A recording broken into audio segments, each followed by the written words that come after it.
I never really thought of careers. I was about 4 years old, and I was very eager to go with my brothers to school. I have two older brothers. All the kids who lived on the block cleared out, and I was bored to death until they came home from school.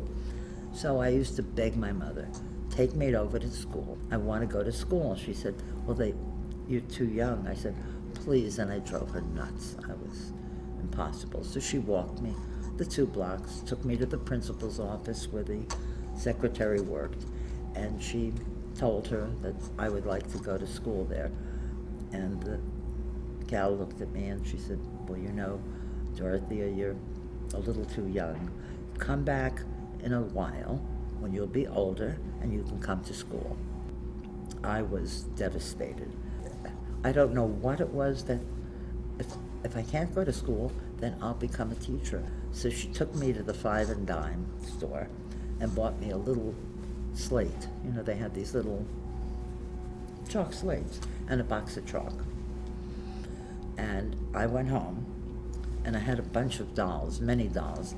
And so I lined them up on my bed, and they were my class, and I was their teacher.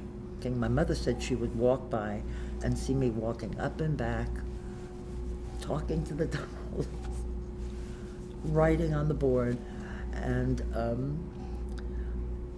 as I sometimes tell my students, I didn't know what I was writing about. My students all looked blank, and it's just the way it is here at Fairfield University. Like, not much has changed except I've gotten older. I knew the way you feel doesn't come from your brain or just from your family.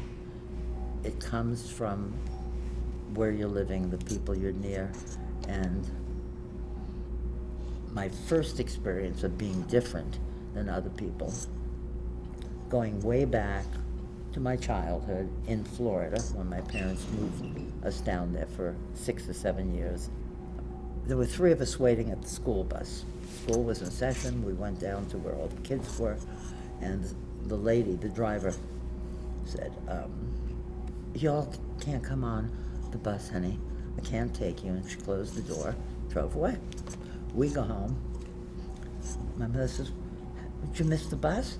No, the bus driver said she couldn't take us. So my mother rolls her eyes back like, oh no, they're starting up again.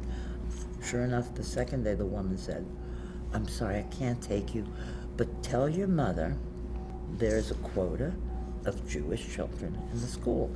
We had no idea how people knew we were Jewish, but they knew, because there's a quota of 3 Jewish children per school.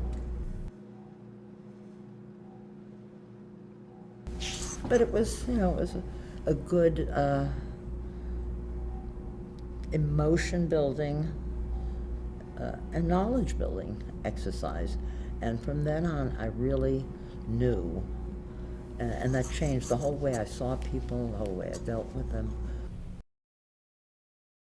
But there's something